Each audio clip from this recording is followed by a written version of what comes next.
And welcome my legendary friends, the few lucky ones that I get the best of our wine club. I will never stop to say that. At the moment I'm dealing with a restaurant in Rome. I opened the restaurant in New York. We bought the vineyards for our vineyard project. We are opening a new place here in Rome. It's going to be like a bookshop and a jazz club and a lab for cooking classes and events and so on. And a lot of other projects are going on. And I need to thank an incredible team that is supporting my crazy bipolar ideas. But everything started because of this wine club. Because this wine club at the beginning was like, people were asking me wines and I was, selecting wine from them. And so I started to play a bit with winemakers. And this now we're getting to almost 3,000 members, and the Legends is only 36 of you, I think, or 40. I cannot deal with more than that. So that's a quintessential relationship with the winemaker, because it means that I needed to become a really good friend with them so that they can keep for me bottles that are usually not available for the market. I'm talking about bottles that has been aged in the cellar for us for like 7, 8, 10 years now. Wine Club now is 7 years old, so I'm already programming for the next 5, 6 years.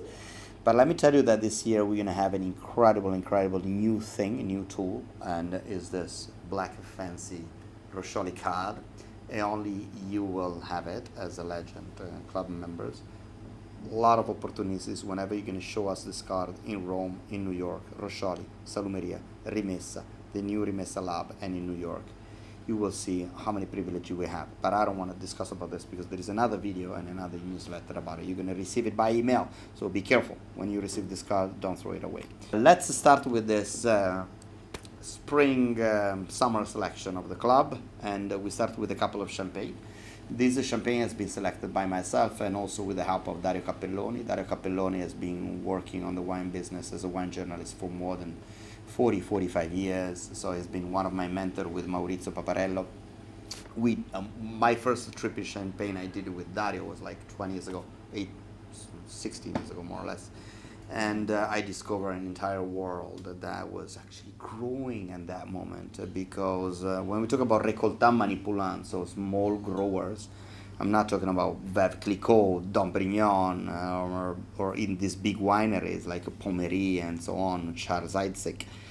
The growers it's something that happened mainly in the last 30-35 years. It's been incredibly developed in the last 15-20. So 15-18 years ago, that was the nouvelle vague of the champagne was starting. We're talking about small producers that instead of selling their grapes to others, they decided to keep it to big company to make their own champagne. The specific case we're talking about Guimea. Guimea is they are Italians actually. They arrived in France. They were cutting trees in making woods. They come from Valbrembana, and so in the beginning of 2009, in 1910 and 1909, they decided to, when the gas, there was no need anymore, to produce woods, so they decided. You have to remember that Montagne di Reims, the Reims Mountains, which are the higher hills. If you want to pronounce it in French, I think it's something like Les Montagnes de Reims. And it's an area there were not a lot of vineyards at that time. So the main wine production of Champagne was Côte de Blanc and Vallée de la Mar. Montagne di Reims started to be suitable for Pinot Noir.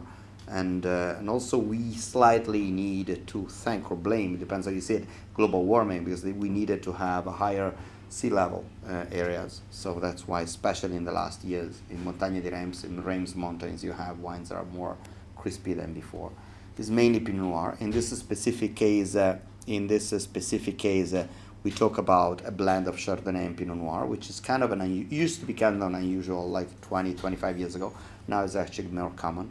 Part of the wine is not doing malolactic fermentation, so you might find a wine that is a bit more tight on the palate. And this is actually a 2018 that stays more than 48 months in his own yeast. The second one is Dominique Persson, and in this specific case, we're talking about Vertus, so it's the south of village of Montagne de Reims, which starts with Créman, Aviz, Auger, Ménis-Roger, and Vertus. Vertus is starting to get in those wines that face the Trois, the Côte de Bar type of wines, so it's still a salty, chalky soil, but slightly more round than the wine you might find in Ménis-Roger. In this specific case, we're talking about 100% Chardonnay. This is more than 10 years in its own yeast. So it's a wine that's got an incredible complexity. Now we move to Sardinia, and this is a 2000, a bottle from the year 2000 from a Vernaccia di Oristano. I spoke about this Vernaccia even for the Collectors Club. In this specific case, it's a better vintage, 2 years older. It's a wine that goes beyond the concept of red and white. It's a wine that stays on an open barrel, like a bit of a floret. And when I was with Giulia last 2 years ago in Mamoiada, we tried a bottle that was from 1878.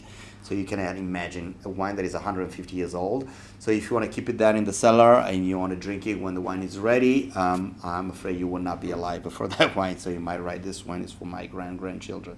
I'm joking, but I'm not. Well, who knows what is happening in the future, but for sure, the more you keep this wine in the cellar, the better it is. This is already 20 years old. It's a wine that, please don't perceive it as a white wine. This is a wine that is supposed to go at the end of the meal with blue cheese, with hard cheese, with foie gras.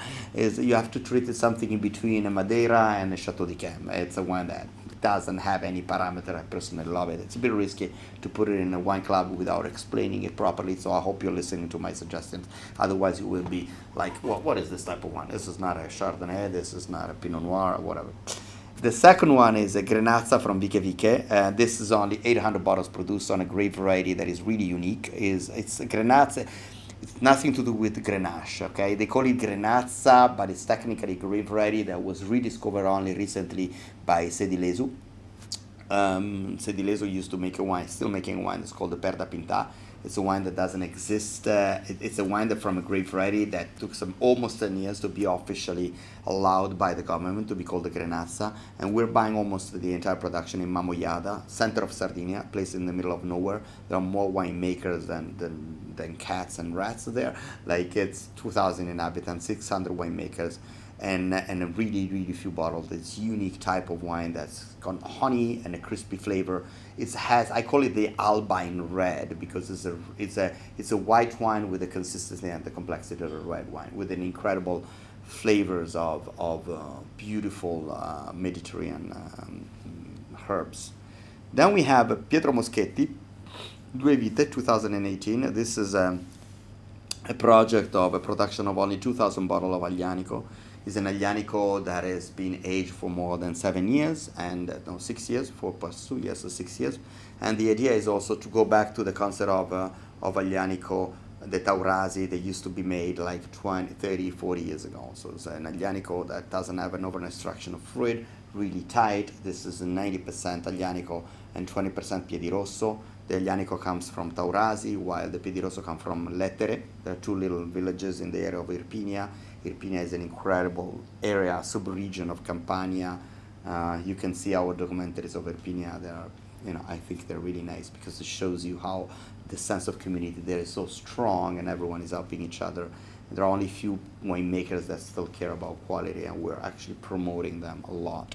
This is a kind of a tight type of Nebbiolo. Aglianico is a wine with a high tannins. It goes with a hard cheese for sure. Chiaramonte Riserva, this is the opposite of Aglianico, but this is a Primitivo. Primitivo is the Italian version of Zinfandel, or we might say that Zinfandel is the American version of Primitivo. Nevertheless, the origin of this grape variety is probably lost in time somewhere in the middle of some island in Croatia, were imported by a Hungarian guy in 1824 in Napa Valley. But beside that, we're talking about a wine that is completely on a fruit flavor. Chiaramonte is one of those people that makes me think that wines are like dogs. They tend to look like their owners. He's such a loud person, big person, and so Italian South Italian in any possible sense. And when you taste these wines that are so powerful, it might remind you like a slightly more balsamic Napa Valley type of wine. I think that compared to Napa Valley, usually the wood is a bit more integrated, but this is not a challenge between Italy and US. But surely you will have to expect a wine that is more on the fruit side. Lovely wine that could go with pork chops, with any type of food that is a bit fat, or maybe with some salty pecorino too. Poggiarellino Riserva, this is when we opened this bottle when we were to the oldest couple of Montalcino, Ludovico and Anna Totti. They have 85 and 82 years old. They're running the winery alone. They've been married for more than 62 years. And looking at them is so, so nice. And the video talks about them more than any possible words that I can spend. The way that they are in love with their little area. And I will always tell the joke about this thing when last time I was there is about, Ludovico, how do you do this Montalcino by yourself with your wife? You know, I know the understate sentence was, you know, you're getting old. And said, no, there is a young guy that is coming to help us. And we met the young guy, he was 75. So the relativity of time in the specific sense, and how Sangiovese can give you a long life, maybe that's the secret. But the main thing about this Montalcino is this is already an 8 years old type of wine that stays on this. We tried it 2006, it was astonishing. So, and I think 06 and 016 are somehow similar vintages, not as warm as 15, but nice and balanced with a beautiful fruit. This is a wine that you can keep it in the cellar.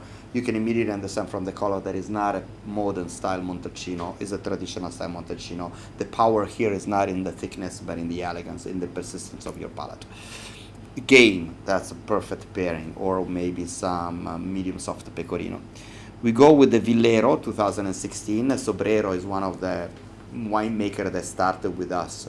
I remember that I was already promoting the Ciabotanasio Sobrero from the Level 1 Wine Club, even the very first year with Palladino. We started to do our wine club, and it's an incredible winery that is proving every year better and better.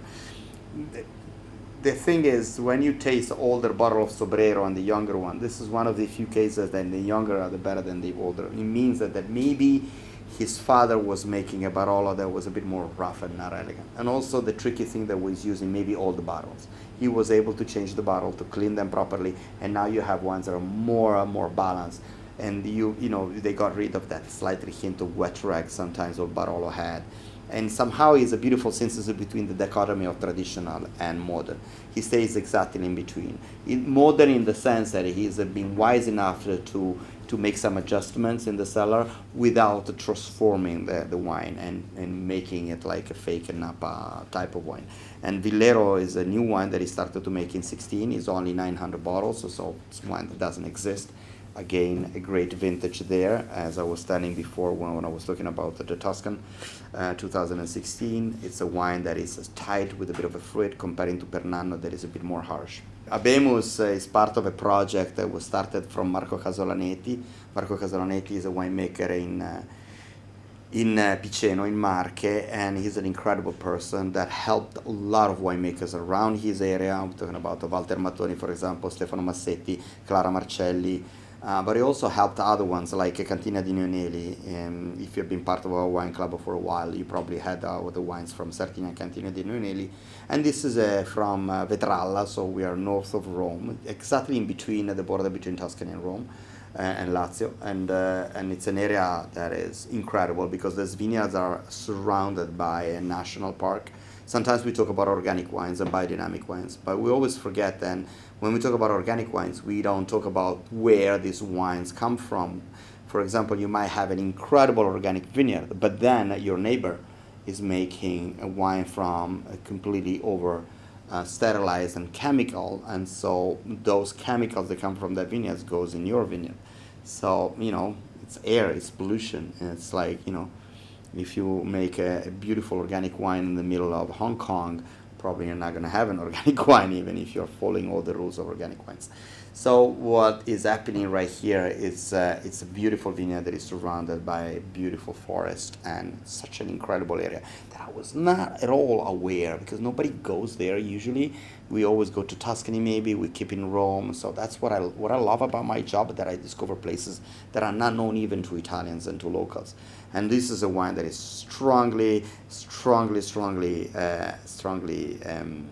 fruity with a beautiful spicy flavor, nice and heavy. I think even the alcohol content is 15 degrees in alcohol, heavy as the bottle here. This is a type of wine that you might compare it with the Chiaromonte. So especially this selection to me is so wide because you have wines that are a bit more tight and balsamic. I'm thinking about the Sobrero, for example. I'm thinking about for the Taurasi, wines that are not on the fruit, and maybe wines like this and like the Chiaromonte that have been on the fruit side. So this is also to shock a bit your palate.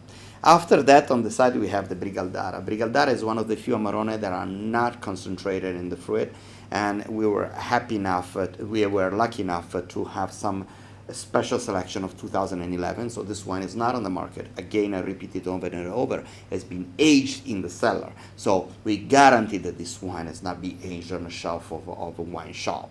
And especially when it comes to old Italian wines in US, that's something really tricky because you cannot know where those wines come from. And this one has been packed and shipped directly on your doorstep, directly from the cellar. So it's only less than 3 days to do the entire tour. Okay, and what we have then?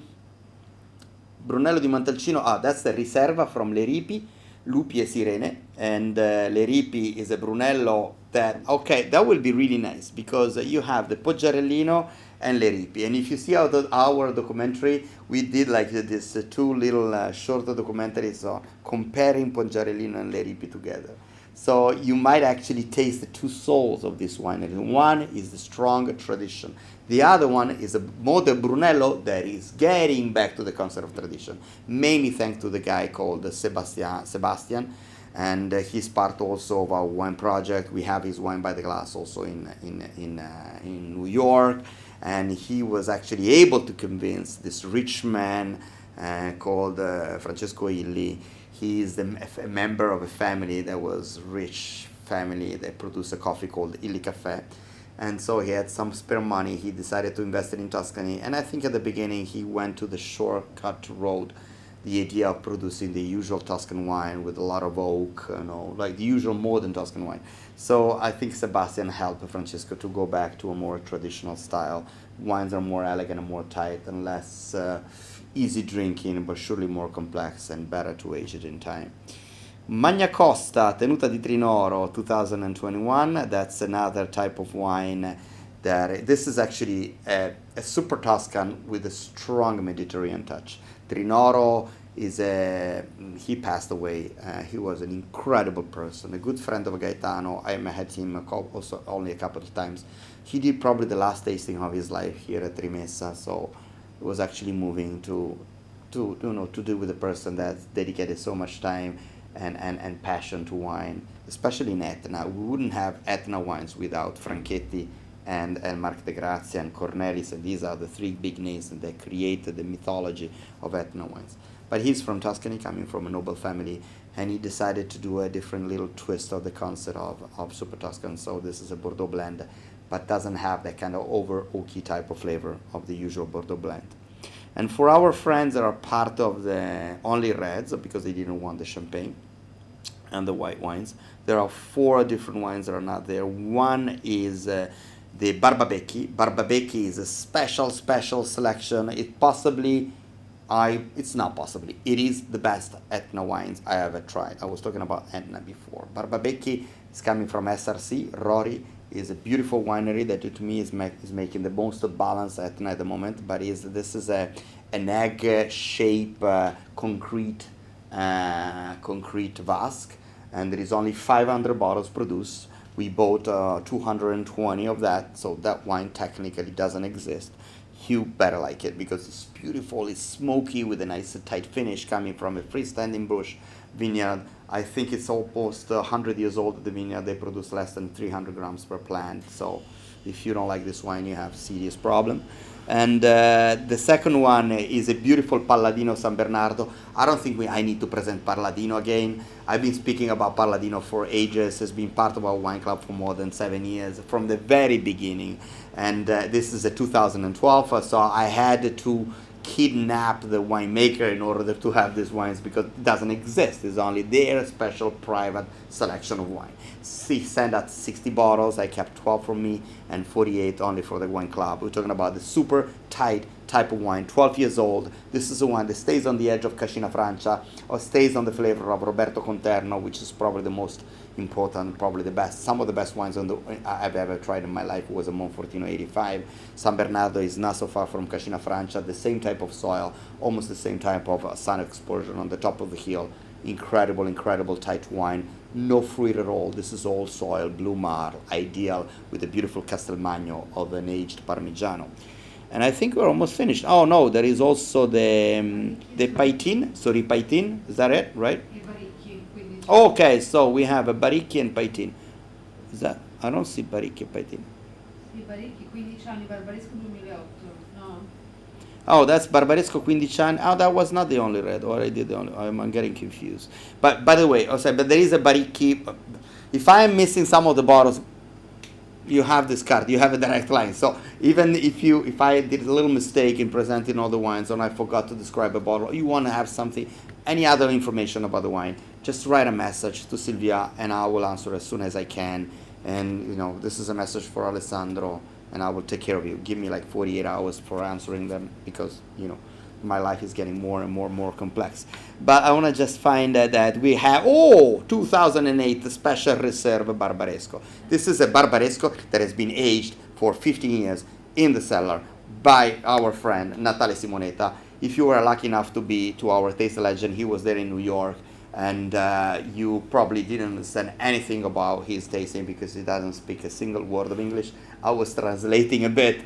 But he's such a nice person, and he has this vineyard that is more than 70 years old, and he keeps the wine in the cellar for more than 15 years. So this is a Barbaresco ready to drink it now, which is a great opportunity. And I think and then we finish with the Sori Paitin.